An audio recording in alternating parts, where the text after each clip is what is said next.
Even the Taliban were quick to respond, saying that the ones you killed were not chess pieces. They were humans. They had families who were waiting for their return. So today, I'm joined now by Major Mike Shearer, who's a former career soldier that served in Germany during the Cold War, as well as in the Gulf, Cyprus, Bosnia and Northern Ireland. In 2006, he presided over the armoured wing at a gunnery school in Dorset, where he trained newly commissioned officers to use arms. Now, this is where Mike met the Duke of Sussex and described him as a fine young officer.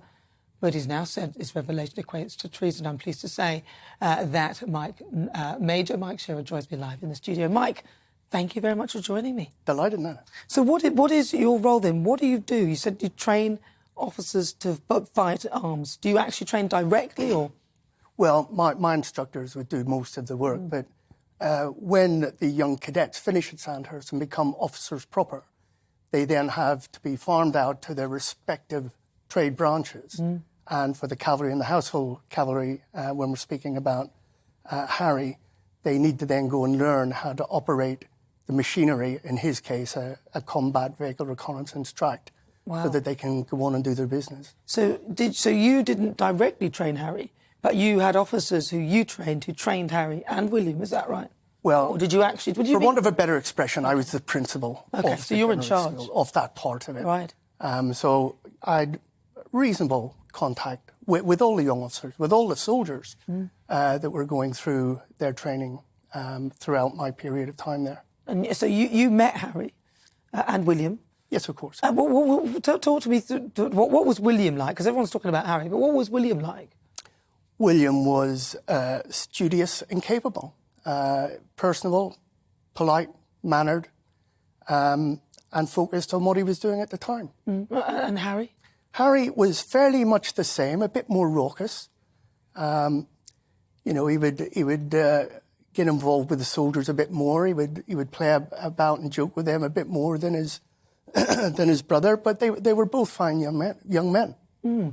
Now, in Harry's book, he talks about he says that his number was 25, and he sort of likens them to pieces on a chessboard. Is that how you talk in the military about the enemy in a sense? No, absolutely not.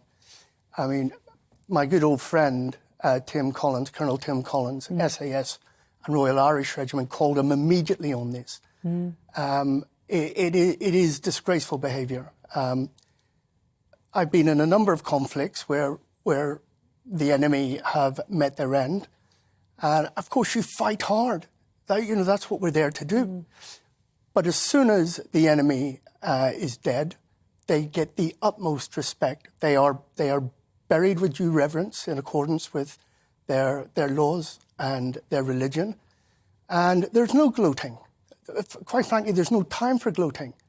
And to talk about soldiers, the Taliban, who are fighting for their cause, to speak about them as chess pieces that you just knock off a board, I'm bewildered that it would come to that. Now, I mean, in Harry's defence as well, he didn't say that he was bragging in the book. He said he said his number. Is that something that people would do? Would people say their number? No, there's no scoring like that. It's first of all, I don't even know how you would count that. In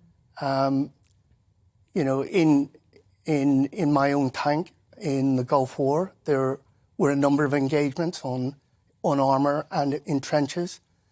When you've had a kill, when you have, but there's no notching. It's just bad behaviour. There's no notching up anything on your rifle butt or anything like that.